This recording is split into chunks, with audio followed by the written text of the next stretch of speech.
Hey guys, welcome back to the channel. Today we're going to be doing a deep dive into Sebastian Rogers, the case of the missing teen from Henderson, Tennessee. Sebastian went missing from his mother's home in the middle of the night without a trace, and there has been some speculation that the mother and the stepfather could have some involvement based on a current custody battle that the stepfather is in. Again, there's been speculation about the bio dad as well, but to clarify, he did pass a polygraph test. He has been very much in the public eye, searching for his son, doing interviews, not hiding from the media. He's hired his own private investigator. He's pleaded for the FBI's help in locating his son. He is a rather interesting character in himself, but whether or not he was involved, again, is to be determined. He is still an active suspect to my knowledge, but recently the FBI did do an announcement that they will be offering a $50,000 reward for anybody that has information around his disappearance. So what I did is I pulled some cards. Over the last week or so, I've been meditating, praying about this energy. I've been called to do an energy reading about where Sebastian Rogers is. I haven't dived into asking Spirit who was involved. At this point, I needed to verify, one, that he was no longer with us with my own spirit team, because there's no point in speculating on who was involved if we don't even know that he is no longer with us or what really happened. So my initial ask from Spirit was, what happened to Sebastian Rogers? Where is he? In my own prayer and meditation with Spirit, I do strongly feel that he is no longer with us, and I would love to be optimistic and think that we are going to find him safe, but from my own work with Spirit, I don't feel like that's going to be the case. So where I went with asking Spirit in the initial pull, this is my first pull. I've been sitting with this energy for a while. I didn't just pull this today, but this is still the first initial pull that I've done on this case. And the question was, where is Sebastian Rogers? These are cards that I already have pulled out, because when I do like deep readings like this, it's important for me to get all the information. And a lot of these are signs and symbols that mean certain things to me, or that I do my own research about. I put words together, I find the meaning and what it means to me, and then I go off of my feeling about a location, and then I will take that into prayer and meditation. I don't just flip cards over, interpret them on camera, and like, oh, this means this, and just throw out a wild theory. I really wanted to make sure that I'm not just throwing out a random message based on cards that come out, because my spiritual practice is a lot deeper on really heavy subjects like this. I like to sit with the energy and really understand what it is that Spirit is telling me, and I can't do that on a quick 25-minute video. So I sat with these cards that are here on the table, and I want to show you how these cards led me to believe where I think Sebastian is. Now, what I started with was the Shadows of the Middle Ages, and we have Mask, Magnifier, and Target. Those are the first three cards that came out. Mask and Magnifier, I don't know why that mask was telling me to look closer at what somebody was wearing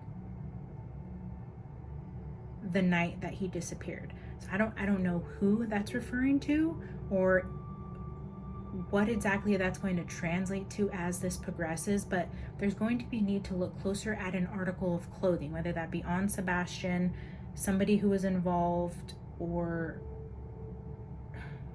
honestly, I don't know, but that's what I heard in my head from Spirit, was telling me that there's going to be a need to take a closer look at an article of clothing. There'll be something found on there, whether it's something like debris or dirt, or a certain flower or a leaf, or I don't know, a hair of a certain animal that can only be found in one particular area. I don't know what all that means, but that was the initial opening message of Mask and Magnifier. And then we had Target come out. So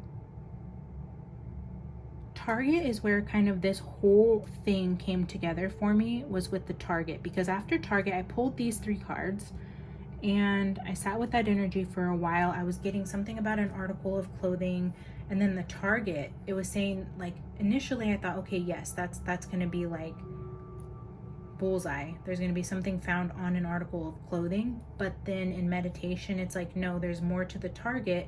You're not quite there yet.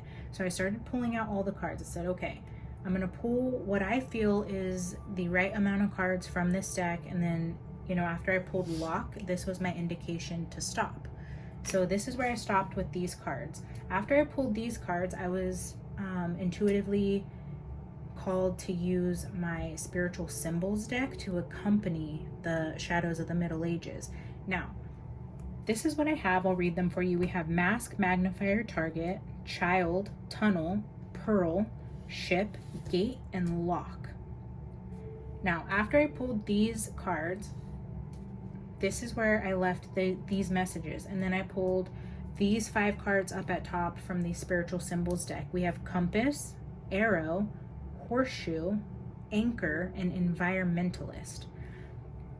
With sitting with all of these energies, I started picking random symbols and signs and words from these cards on the table and just started plugging it into Wikipedia, Google, on a totally random basis. First thing I did was compass to me is a symbol for hiking.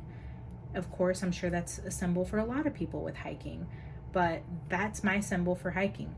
So when I seen the hiking and the arrow with the Target, I thought immediately like archery, an archery range, a hiking place. And then with the horseshoe, it's like horseback riding near water. So in my mind, what I immediately thought was national parks in Tennessee that have an archery range, offer horseback riding, boating, are close to water, someplace that environmentalists, I just see this as people who are like outdoorsy, they go camping, they go hiking. This is that type of person who's out in nature all the time.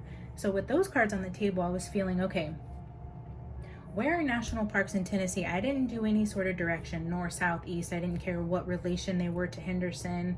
That wasn't a part of my initial research, because I honestly don't think it's smart for any criminal to get rid of evidence in their backyard. I never felt that it would be somewhere in Henderson.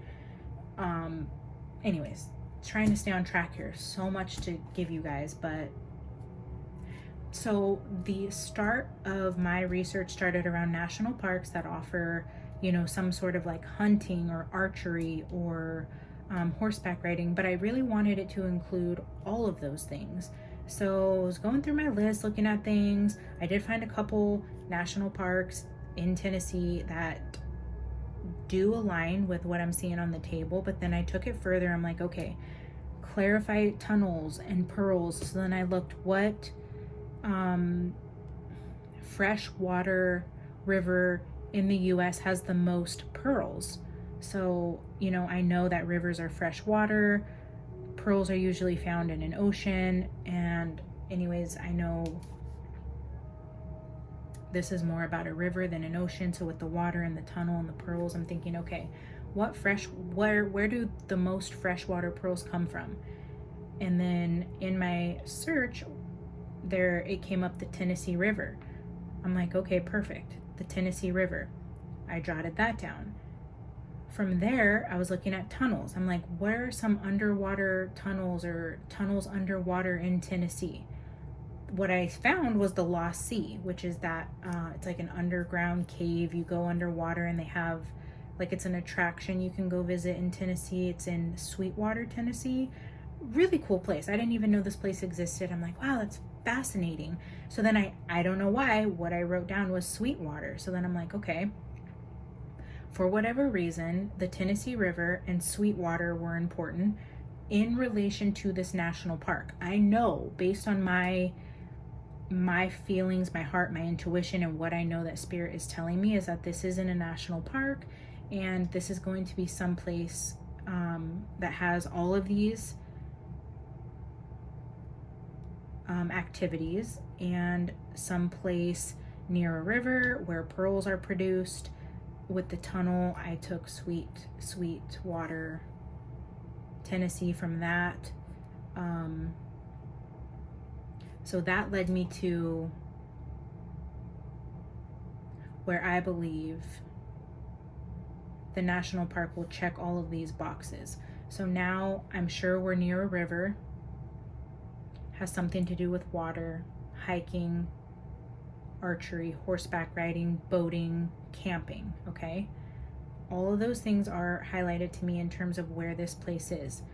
What I found, and when I was looking at the map of Tennessee, this is very important. So many things, guys. So when I pulled Compass, when I was pulling these cards, when I first thought hiking, when I seen that, I got a notification on my phone from Southwest app, which is, you know, the travel company, the airline Southwest. So when I pulled Compass, I'm like, Southwest. So I wrote Southwest in my journal. So I know that we're in a direction that's going to be southwest of where this boy was taken or last seen. So I jotted that down. And then so when I was looking at the parks, you know, hiking areas, recreational activities that involve all of these across the top in the Southwest, what I came across was the Natchez Trace. Natchez Trace Parkway, Natchez Trace Trails. They have, it's like, I guess, which if I paid more attention in history in school, I would know this, but I guess it was like a very famous trail in history, the Natchez Trace. Anyways, when I was Googling this place, what made it stand out to me was the trailheads are in the shape of arrows. I'm like, okay, that checks a box.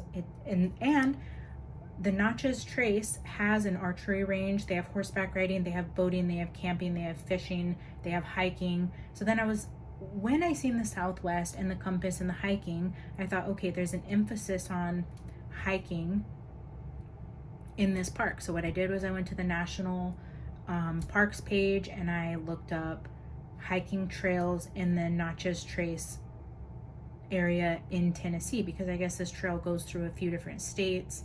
It has many rivers attached to it. So I mean, it could be north, south, it could be in a different state. I didn't know where I was going with this, so I knew I was going southwest in this area. What I did was I looked up trails, and when I was looking up trails, when I had screenshot something a couple of days prior about this, because I've been sitting with this energy for a couple of days, I had screenshot a trailhead, just something that stuck out to me before I did like a deep dive into what I found this morning. I screenshot a picture, and I'm going to show you guys because I've been screenshotting as I've been going through. So this is what I screenshot in terms of the first trail that came out to me is the Natchez Trace Parkway, the National Scenic Trail, but specifically the Tennessee Valley Divide. So it says right here, the high ground at this site are part of a long ridge that divides central Tennessee. Streams south of the divide flow to the Duck and Tennessee rivers, while streams to the north empty into the Cumberland River. This is also a trailhead for the Highland Rim section. So basically, I know based on watching a couple other readers, I've watched a handful of these readings by a couple other readers, and they were saying, you know, they mentioned the Cumberland River, they mentioned, I think it's like Old Hickory. That did not resonate with me in the spirit. I thought, no, the Old Hickory doesn't make sense, or it at least wasn't going to be where he was found, whether he was placed there, transferred, moved, whatever. I did not feel in my heart that it would be the Cumberland River or Old Hickory. But that divide led me to further research about the Tennessee Valley Divide. Again, I want to show you up close, because here you're going to see the horse, the guy on the horse, and then again with the arrow. So I sat with this energy for a bit. I decided in my heart, after a couple of days of really praying on this energy about it being the Natchez Trace, I'm convinced. I mean, I don't know for sure, obviously, time will tell, but that's where I feel like this boy will be found, somewhere along the Natchez Trace. And then, okay, so hourglass with water.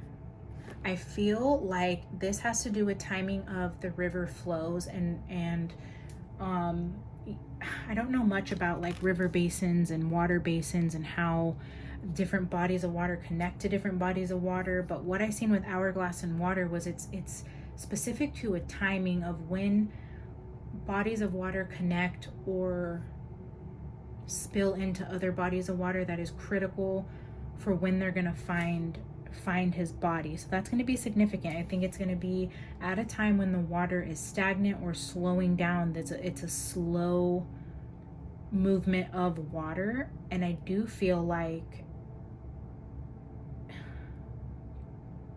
it's going to be found because of the pace of the moving water in terms of how the water is transferred. Okay, bear with me, guys, because this is where I'm not an expert. I don't know anything about what I'm talking about. I'm going based off of what Spirit is telling me, what I'm reading from signs and symbols, and what I have been praying about. Something about slow moving water in a time where different bodies of water connect. And then, okay, down here with the gate and lock, I was just feeling like whatever, if he is, and I don't know for sure, I would like to clarify again with another reading, but if he is inside of something that is flowing in a river or a body of water, when the slowing down of this river happens is where it's gonna get trapped inside of something, is what I was getting. It's like as either the water gets shallow or the speed slows down or it's stagnant water is gonna be where this container or whatever is holding this child's body is going to be stalled or stuck, which leads it to being found. To clarify this, I did a lot of different research on rivers near the Natchez Trace, and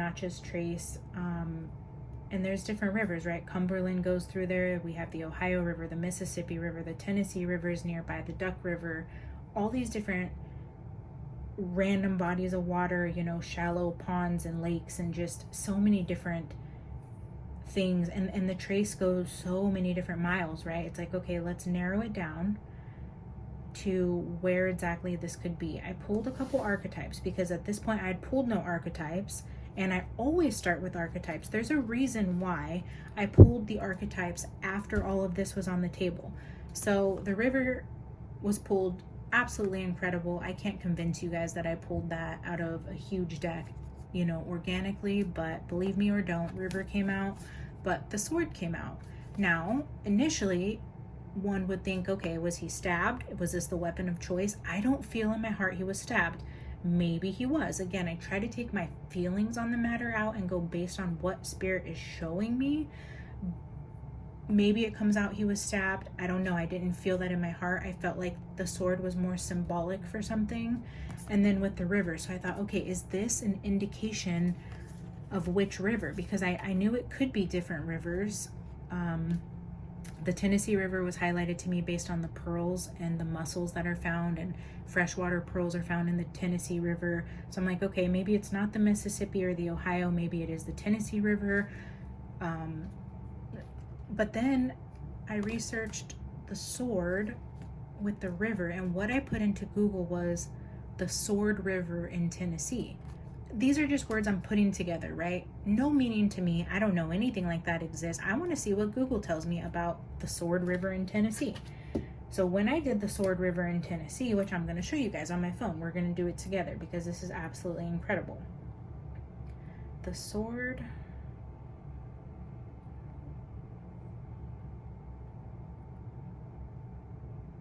So here I'm just searching the Sword River, Tennessee. So the first thing that comes up, arrowheads.com. We have arrow here, the target here, arrowheads.com, Duck River Sword. Okay, going back to Natchez Trace. Duck River is southwest of Henderson, crosses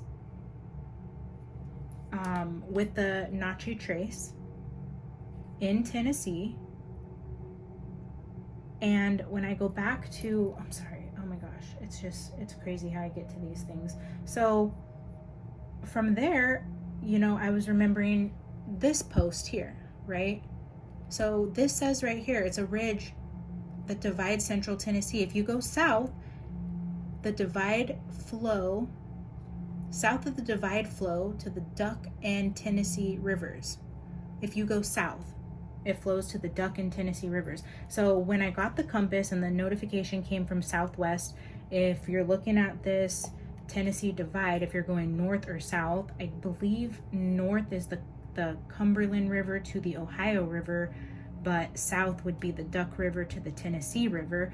I knew that is the direction we're going. We're going south, and then clarification with here told me, yes, this is going into the Duck River. There is a Duck River in Tennessee on the Natchez Trace that will dump into the Tennessee River based on the movement of water.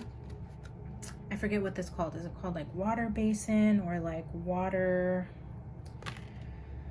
Gosh, like I feel so dumb sometimes because I don't really know. Okay, so here's a picture of the map that shows the Natchez Trace Parkway where it intersects with the Duck River. So I'm just saying, I just screenshotted this area. I don't know why, but it kind of does a little loop here with where you can see the Natchez Trace, the Duck River. And then when I was looking at, let's see. Yeah, and then here's where it says the Tennessee River is a major source of freshwater pearls in the United States. So we have that validated. And then, okay, the Tennessee Valley Divide is the boundary of the drainage basins of the Tennessee River and its tributaries. Okay, so and then I Googled what is the Tennessee Valley Divide, and that's where it says. So then I went into what is a drainage basin. I didn't know what a drainage basin was. And, you know, that's where I read about, you know, how the different bodies of water come and they meet at the mouth of another opening, and then the water flows in a certain direction, and it's basically just where all the rivers come together. One will meet at the mouth of another one. Like the Duck River will flow in a certain direction that meets at the mouth of the Tennessee River, and then the Tennessee River becomes a part of that river, and then that river will meet a mouth of another river that flows. It's basically just the line of travel from the flow of water, I guess. So again, being highlighted with some sort of importance on the slowing down of the flow of water, I believe from what will be the Duck River and the Natchez Trace, where it meets the mouth of the Tennessee River. I don't know when the time of year is that this slows down. Maybe in the summer. Maybe that's why I feel like we are getting really close to discovering him, is because maybe this slows down in the summer. To be honest, I'm not really sure. That is where I've kind of concluded where is Sebastian Rogers, and just based on what the cards are telling me, the signs and symbols I've gathered, what I've prayed about, what I've heard from Spirit, I do think that there is either going to be some connection with the Natchez Trace, some connection with history in that area, or a connection with hunting, archery. The Duck River will be significant. Something with the Tennessee River, hunting, fishing, camping is going to be significant. I do feel like the body will be found inside of something, like the pearl is inside of the clam. So I do feel like his body is contained inside of something that will be flowing in a river that's going to be found soon. And I feel like maybe what is on his clothing when he's found is going to be important to who's involved. Guys, I'm going to dive into part 2, looking into the relationships surrounding Sebastian Rogers. If you'd like me to do a read for another case, please drop that in the comments below, and I will see you guys in part 2. Bye.